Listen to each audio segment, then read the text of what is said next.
Si Itis pun langsung bergerak ke kamar belakang, dia nggak berani untuk nyelamatin adiknya karena dia khawatir juga jadi mangsa. Besoknya si Itus ditemukan udah nggak bernyawa.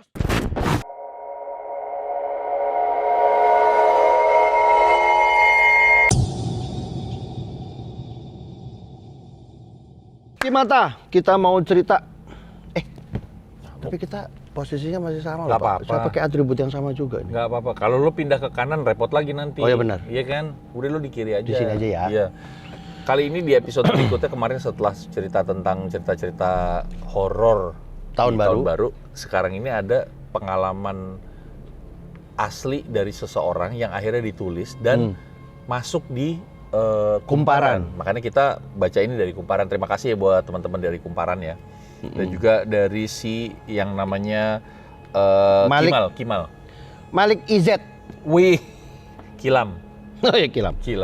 Jadi dia mencoba untuk menceritakan tentang pengalaman dia, di mana dia itu dibaca aja ya Pak. Tinggal lebih di enak. satu desa yang Ya. katanya banyak pesugihan Di ya. salah satu desa di Jawa Tengah, di mana menurut rumor yang beredar banyak orang di desa beliau ini melakukan pesugihan.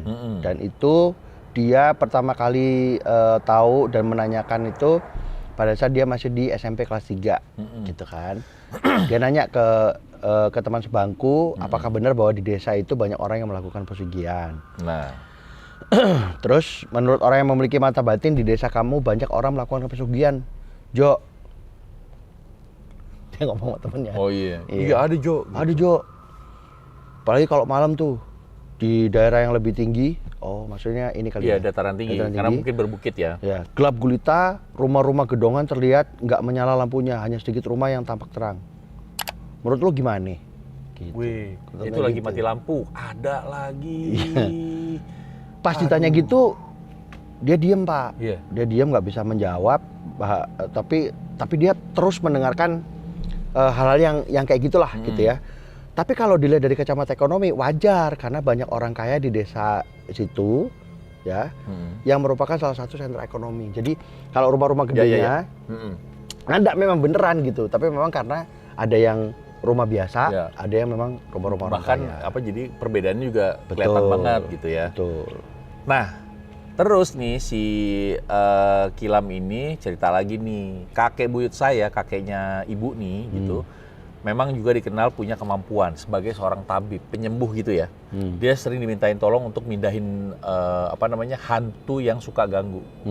Jadi dipindahin lah gitu ya. Nah, pas abis lulus SD, ibunya si Kilam ini diminta sama kakek buyutnya untuk tinggal bareng. Sekaligus ngelanjutin ke SMP. Nah, kakeknya ini saat itu lagi sulit ekonomi gitu. Oh, memang susah ya. Memang susah dan akhirnya setuju gitu ya. Tapi dia bilang nih, walaupun saya tinggal di rumah kakek buyut, tapi saya nggak bisa santai katanya. Dia malah banyak ngelakuin kegiatan kayak misalnya nyuci pakaian, masak, bantuin lah, jemur biji kopi, ya kan.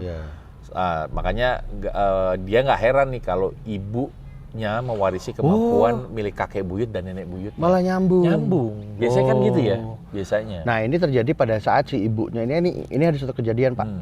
Suatu hari ibu sedang mencuci baju di sungai ditemani sama kakek. Terus ibunya tuh nanya, Pak ya? Mbah bener kan kakek ibunya. Yud, bener gak sih di desa? Yuyut. Bukan kan Buyut, Pak. Oh buyut. Iya, Yud. Bener gak di desa ini banyak yang melakukan? Kok gak enak ya? Enggak, lu ngomong gitu kayak nyebut nama atau enggak? Yudi. Yud. Mas Yudi. Oke. Bener gak sih di desa ini banyak yang orang melakukan pesugihan? Ya, kenapa sih? Kamu nanya-nanya aja, gitu. Terus gini tak ceritain lah, kata buyutnya gitu. Orang yang melakukan pesugihan di mata kakek buyut akan terlihat berbeda. Oh. Jadi kalau melakukan pesugihan itu pasti ada something yang enggak. Jadi ada istilahnya pesugihan monyet. Dia akan bentuknya kayak monyet. Pesugihan ular, dia bentuknya kayak ular. Gitu, Pak.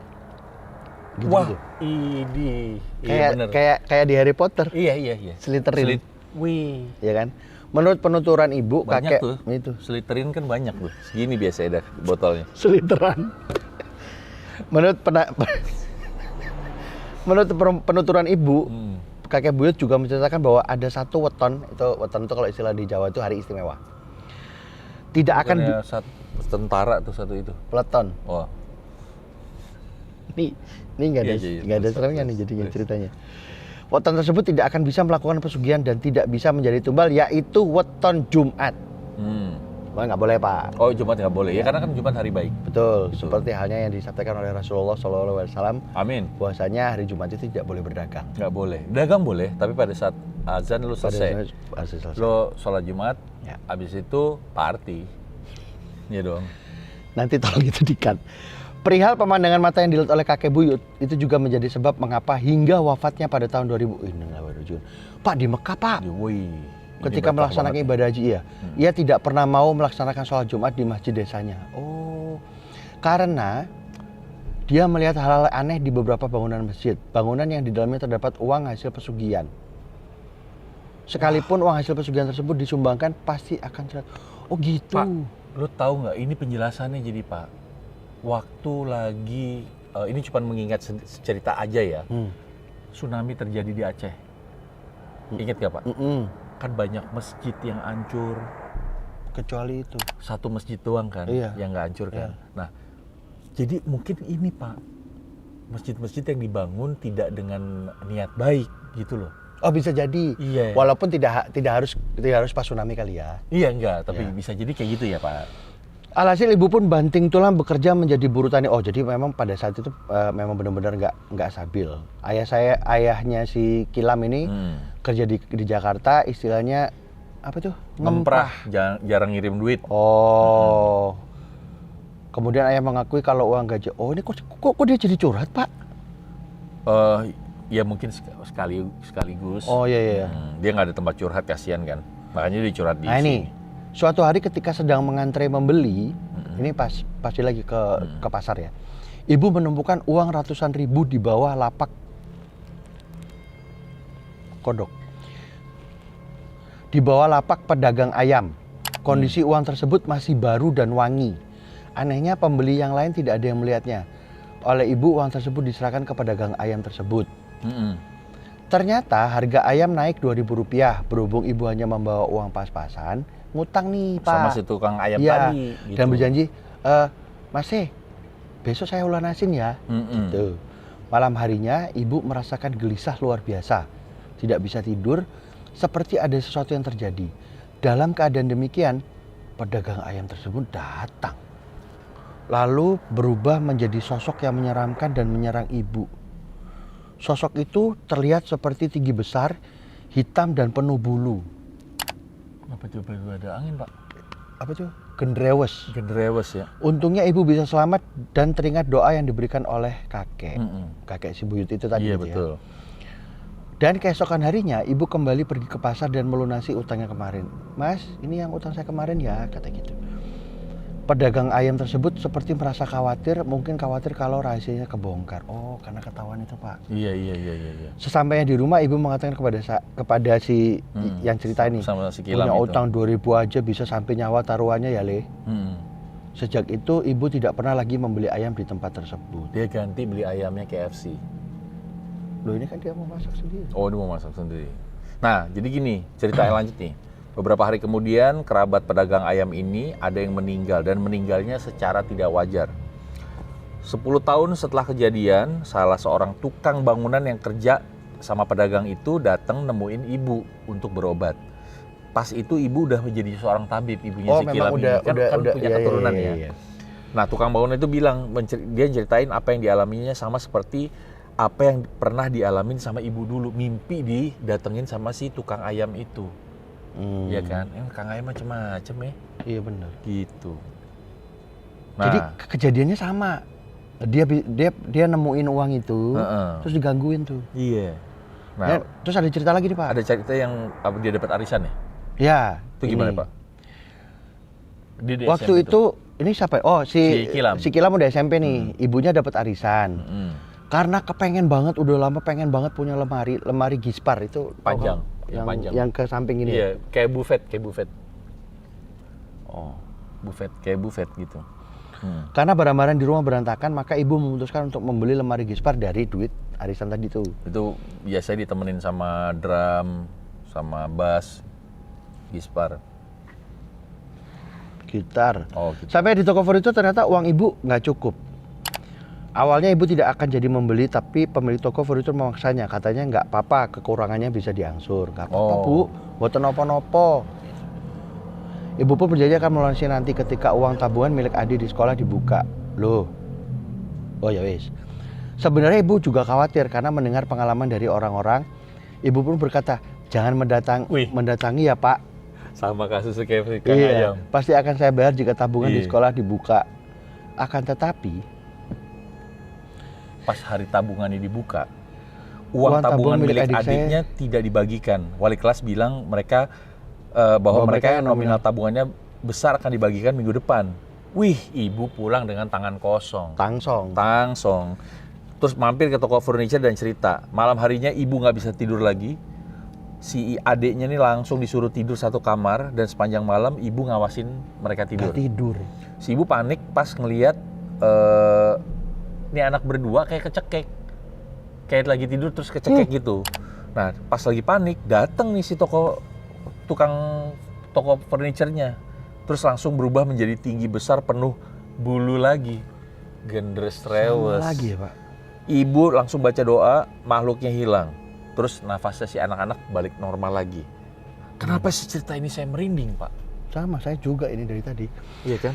Besoknya dia cerita nih sama adik nenek. Oh berarti masih kerabat lah ya. Iya. Sama adik nenek kasih duit, udah nih kamu Pinjemin ke toko bayar itu lunasin aja deh, kata gitu. Pemilik toko menjadi salah tingkah, dengan kata lain malu. Wow. Apa yang dialami oleh ibu juga menimpa seorang dari desa sebelah. Sebut saja namanya Itis. Nah Itis ini membeli lemari di toko furniture yang sama, uangnya kurang. Menjanjikan bulan depan akan melunasi, namun hingga jatuh tempo Itis tidak kunjung juga melunasinya. Bersama dengan itu, kakaknya Itis yaitu Itus baru aja cerme ya. Ia bersama anaknya pun tinggal bersama dengan Itis. Dia khawatir nih sebab mendapatkan mimpi yang tidak mengenakan. Ia tidak mau cerita. Tapi suatu malam Itus tidur di kamarnya Itis, sementara Itis tidur di kamar belakang. Ini ribet banget sih Itis sama Itus. Dini hari Itis melihat kenapa Itis sih nampaknya penampakan tinggi besar dan penuh bulu masuk ke dalam kamarnya yang ditidurin oleh Itus. Si Itis pun langsung bergerak ke kamar belakang. Dia nggak berani untuk nyelamatin adiknya karena dia khawatir juga jadi mangsa. Besoknya si Itus ditemukan udah nggak bernyawa. Astagfirullahaladzim. Wih, lu jangan bikin kaget gue pak. Lu kayak di sinetron kagetnya, ya kan? Nah, beberapa hari kemudian Itis dengar suara dari dalam rumah. Suara itu adalah suara Itus.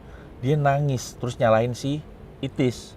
Dia bilang kalau dirinya nggak tahu menahu apapun, tapi kok malah jadi korban. Ya Allah, kasihan banget ya. Kasihan banget, tapi pinter juga si Itis. Ya kan? Kenapa nggak tidurnya bareng aja berdua di kamar belakang?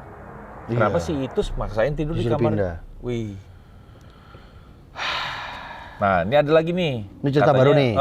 Katanya ada teman perempuannya itu hampir aja juga jadi tumbal sama pemilik toko furniture. Rumahnya emang nggak jauh dari toko katanya. Dan dia ngalamin kesurupan, kondisinya pun katanya juga menurun drastis gitu. Dan akhirnya dibawa ini temennya ke salah seorang kiai. Ibu dari teman saya ini kemudian sama kiai dibuka sedikit mata batinnya. Nah, di penglihatannya dia ngelihat siapa aja nih yang udah dijadiin tumbal, ternyata banyak banget. Buset. Gitu. Ada beberapa orang yang dia kenal yang dijadiin tumbal, kayak Kang Cilok yang dulu meninggal mendadak. Kang Cilok kayak meninggal, Pak. Kasihan banget.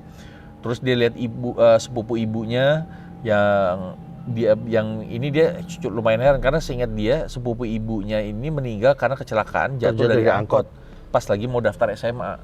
Ya bisa juga itu Pak. Bisa jadi. Bagian dari tumbal itu. Kok kayak film Pengabdi Setan nih Pak ya? Semua celaka-celaka gitu. Lalu ibu menceritakan bahwa sepupunya sewaktu SMP selalu berangkat dan pulang lewat gang dekat toko. Jahat banget ya, dengan kata lain terkena pasangan. Tapi emangnya zaman dulu di desa-desa atau di kota-kota kecil emang banyak-banyak yang melakukan pesugihan Pak supaya usahanya lancar Pak. Iya kan? Enggak, cuman maksudnya ngutang doang gitu. Iya. Terus supaya tokonya laku, udahlah yang ngutangin aja gue kan dia sikat perlu gitu. makan si makhluknya. Oh iya. Kayak bapak mau pesugihan bisa Pak. Besok pagi gigi bapak tumbuh. Itu bisa Pak. Ini udah nggak bisa, motor saya matic. Wah, Nggak ada giginya. nggak ada giginya. Apaan sih? Nggak kelihatan juga. Coba. 15 menit. 15 menit. Terus lanjut Pak. Salah seorang kerabat jauh penasaran. Ia masih satu buyut dengan ibu. Oh, masih saudara lah ya. Tapi ribet ya. beda ini. Ini silsilahnya Iya. ribet. Ia ingin membuktikan kebenaran hal tersebut pada malam-malam tertentu yang dianggap wingit. Wingit itu serem kali ya. Pak, ia mengawasi dari kejauhan dan benar saja orang-orang yang diduga memiliki pesugihan menebar sesuatu di setiap pertigaan. Makanya akhirnya mereka pada pindah ke daerah yang ada perempatan, nggak pertigaan lagi. Benar. Karena serem pertigaan. Benar. Ya kan? Lain halnya dengan kerabat ibu, salah seorang teman kakek lebih nekat lagi. Pada malam tertentu ia mendatangi rumah-rumah yang diduga, wah, sangar nih Pak. Mendatangi rumah-rumah yang diduga melakukan pesugihan, mengintipnya dari jendela. Pemandangan yang ia lihat sungguh mengagetkan. Pesugihannya macam-macam. Ada yang ular, buto ijo, kera dan lain-lainnya. Oh iya tuh, buto hijau tuh. Itu kan selalu jadi. Itu kali ya? Iya. Nah, waktu itu ibunya dia dimintain tolong untuk ngurut tangan seorang anak yang patah. Awalnya si ibu nolak ya untuk diajak ke rumah orang tua si anak ini. Lebih baik datang ke rumah aja gitu. Tapi orang tuanya nggak mau nih. Akhirnya kepaksa banget si ibu datang ke rumah orang ini. Nah, pas masuk pintu ibu tuh langsung ngerasain hawa yang gak enak katanya. Seminep kalau istilah orang Jawa, sepanjang urut tuh kayak apaan sih ini? Apa? Sungup. Iya, sumuk. Bukan, sumuk itu kepanasan, sungup kayak gerah Sungup gitu. tuh gerah. Sungup. Keteken. Kayak enak gitu. Singup. Kok sungup sih? Ya itulah. Ya pokoknya gitu. Ya sepanjang ibu ngurut ngerasain ada monyet kayak berseliweran. Astaga. Dan akhirnya malamnya si ibu mimpi juga. Dalam mimpi itu bocah yang diurut sama ibu sama si ibu. Bapak dari bocah. Oh, bapak dari bocah yang diurut sama ibu berubah jadi tenyom. Belum sempat melara, ibu terbangun dari mimpinya. Nah, Melara itu apa sih? Belum sempat berlanjut kali mimpi. Oh iya. Iya kan?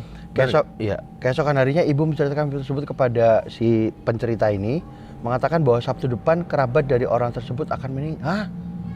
Bener Pak, mertua dari orang tersebut meninggal Pak. Iya. Wah ini masih panjang sebenarnya ceritanya ya, karena banyak cerita tragis yang mulai muncul lagi gitu Pak. Ini asli nih, ini ceritanya serem. Tapi coba deh, gua nggak tahu cara jelasinnya gimana. Tapi yang namanya pesugihan, apabila ada satu keluarga, kita pernah ngebahas juga. Pernah. Cuman dulu banget tapi awal-awal Kimata. Iya, itu memang salah satu efeknya adalah bisa jadi salah satu dari keluarganya itu akan jadi nggak langsung cacat permanen. Enggak, kadang-kadang langsung. Lu pernah nggak? Jadi gini, ini cerita yang gue pernah baca ya, cerita yang digambarkan, cerita sebenarnya digambarkan ke dalam komik. Jadi ada satu keluarga yang punya bisnis rumah makan suike, ya, dan mereka pengen laku. Mereka pesugihan nih. Yang dikorbanin adalah anak paling bungsu yang menjadi korbannya nih. Jadi apa sih namanya? Tumbalnya. Jadi tumbalnya. Anaknya awalnya normal. Restorannya laku, diperbesar segala macem. Lo tahu apa? Di cerita itu gue sampai percaya nggak percaya nih. Sok lagi tuh. Bagaimana Anda menyikapinya? Iya. Jadi di terakhir cerita komiknya, anaknya yang bungsu itu berubah jadi kodok, Pak. Demi Allah gue baca ceritanya. Kodok? Jadi kodok tapi gede. Anaknya berubah jadi kodok pelan-pelan.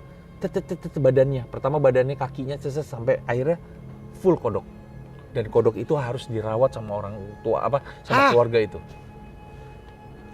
Itu bener-bener true story. Gue baca, gue lupa judulnya apa, tapi cerita terakhirnya gitu. Ini gua Indonesia? Di Indonesia. Dan itu banyak banget. Bahkan gini, ada sorry. Yang mana? Hah? Oh iya, yang di Cirebon. Di Cirebon, itu kan ada tempat yang Pelangon namanya. Tempat monyet-monyet banyak di situ. Nah, kayak di Bali itu.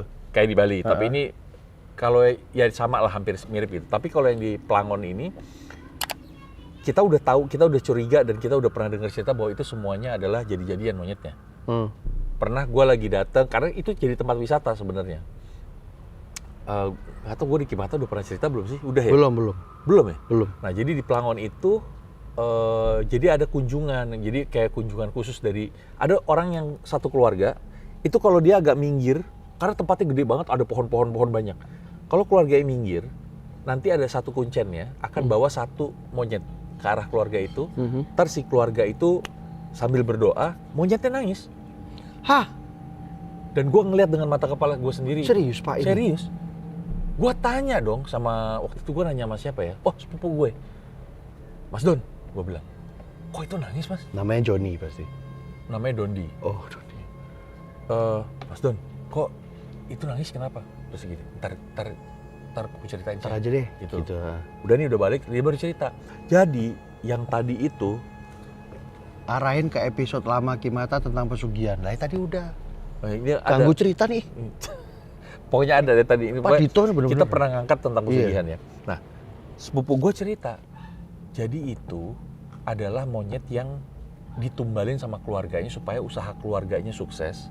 Which is itu adalah anaknya? Itu anaknya. Astagfirullahaladzim. Monyetnya nangis pak, ditemenin sama si kuncennya di belakangnya monyetnya. Monyetnya nangis, makanya gue bilang, gue ngeliat dengan mata kepala gue sendiri. Boleh nggak kalau disimpulkan berarti itu kayak satu kawasan, itu monyetnya belum tentu semuanya monyet, tapi itu semuanya tumbal. Tumbal monyet tadi tuh? Iya. Pesugihan monyet itu? Pesugihan monyet itu. Ya Jadi, ada si kuncennya nih. Jadi ada satu bangunan, itu kayak ada di bangunan gitu, kayak bangunan rumah tapi bukan rumah ya. Ada pintunya, ada jendelanya. Itu tempat mereka suka main di situ. Terus ada tembok dari bata nggak terlalu tinggi, sekitar semeter kurang lah. Nah jadi kalau kita mau masuk pun bisa sebenarnya. Tapi kalau misalnya kuncennya udah mukul batu ke satu pohon gede, tang itu kayak ada suara. Jadi kayak bernada gitu. Itu monyet ngumpul semua di depan rumah itu, berdiri semua gitu. Gue pengen lihat gini, hah? Kok bisa nih monyet ngumpul berdiri begitu? Berdiri aja gitu? Berdiri, Rapi. Datang dari atas loncat turun ke bawah gitu. Rapi mereka terus. Gue nggak tahu, pokoknya gitu.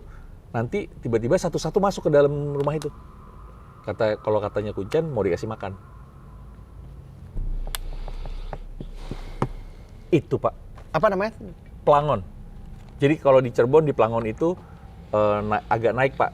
Walaupun bukan curam ya, nggak curam. Karena ada undakan-undakannya gitu. Dan undakannya bisa dijalanin, bisa dilewatin, nggak susah. Walaupun lo ya pasti agak ngos-ngosan dikit lah. Tapi udah sampai atas ya udah lo bisa ngelihat itu keadaan itu. Sebenarnya waktu itu gue mau ngajak juga ke Pelangon waktu kita syuting di Cirebon. Cuman waktunya kan pendek nih. Itu menarik banget pak cerita itu. Betul. Pak. Ini sebenarnya masih bisa nggak? Ada satu cerita lagi nih tadi itu nyambungin. Jadi ini masih soal tadi Pak, kita masih kilam ya. Si kilam ini. Tadi itu intermezzo aja. Kan terakhir kan si Itis sama si Itus. Itu. Kejadian ini terjadi sudah berpuluh tahun yang lalu. Namanya Dalpin. Ia menjadi seorang petani. Berangkat dan pulang dari sawah, ia selalu melewati sawah milik seorang pedagang yang katanya memiliki pesugihan. Lagi-lagi pesugihan. Suatu siang ketika pulang, ia lihat ular gede banget. Buset. Berwujud setengah ular, setengah manusia. Aku kaget kata gitu. Ayam.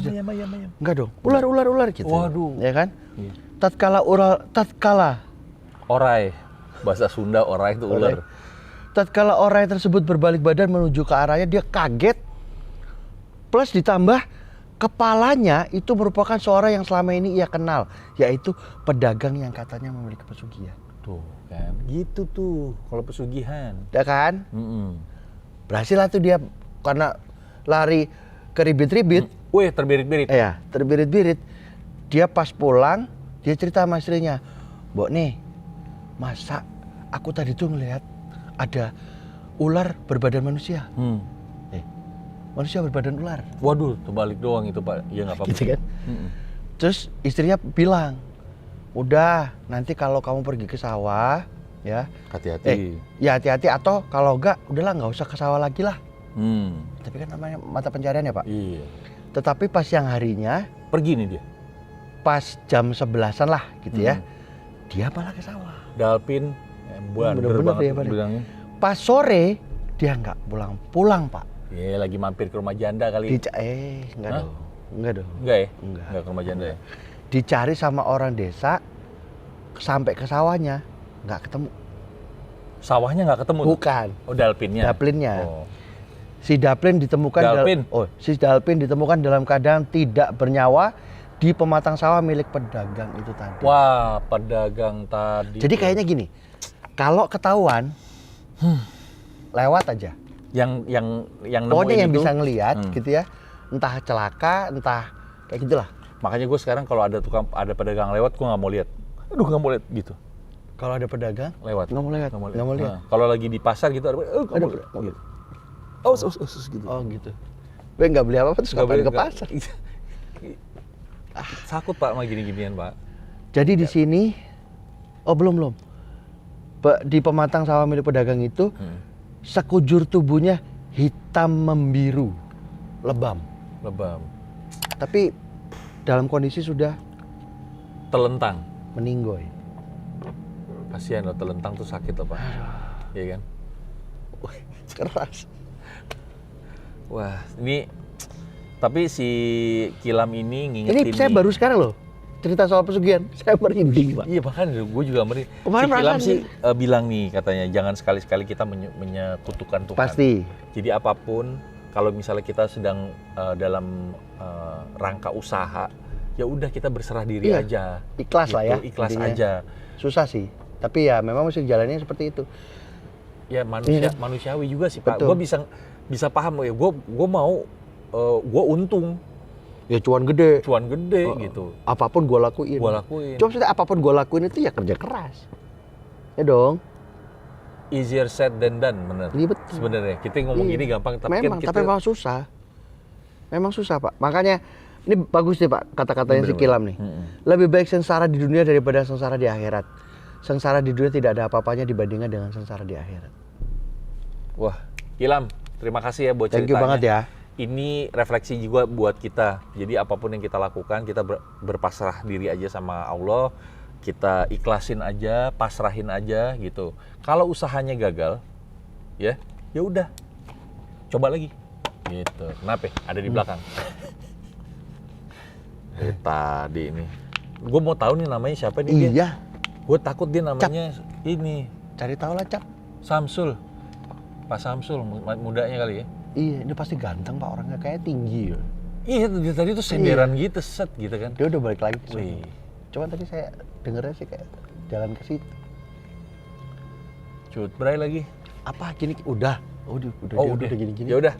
Kita ketemu lagi di Kimata berikutnya, episode berikutnya ya. Nanti kita cari cerita. Silakan loh yang mau kirim-kirim cerita boleh loh, kalau nggak mau. Kirim kue juga boleh. Kalau mau tap in sama kita, produk-produk, ayo dong. Boleh. Boleh. Produk Silakan. yang ini kalau mau tap in juga boleh. Ini udah tahu dong produknya apa, Iya, tutup orange ini. Iya. Jadi kalau sorry Mas Bre Ombre yang mau cerita tapi tidak mau diketahui, gimana sih? Incognito. Ya. Nggak Kirim apa-apa. aja ceritanya, Kirim aja kita ceritanya, by nanti kita email. ceritain. Nanti emailnya apa sih? Oh ya ada di sini lah. Ada. Emailnya. Nanti emailnya kita sedia juga. Kirim email nanti kita bacain. Gitu. Gua mau ada pertanyaan buat lo. Saya kan suka banget kopi Pak, karena syuting kita malam saya minum kopi. Tapi saat minum kopi mata saya sakit Pak. Kenapa? Gak tahu kenapa, saya tanya sama Bapak. Kenapa saya setiap minum kopi ini, kok mata saya sakit? Nggak tahu. Ternyata pas saya selidiki Pak, Sedikit. saya pas minum, ini ada sendok Pak di sini. Kecolok. Nyolok mata Pak. Nyolok mata. Itu. Sebelum ditutup, saya mau kasih tebakan Pak. Iya boleh. Ikan bernafas dengan Insang. salah Pak. Bernafas dengan Salah. susah payah. Enggak Pak. Apa? Bernafas dengan tenang. Kalau buru-buru kan sadar. Ntar dulu. Ikan apa yang berenang tuh selalu ketawa? Ikan yang selalu nggak ada dong. Ada. Begitu kan ikan Ada. apa? Ikan yang kalau berenang selalu ketawa. Ikan apa? Piranha. Sampai ketemu lagi ya. Udah gak sehat.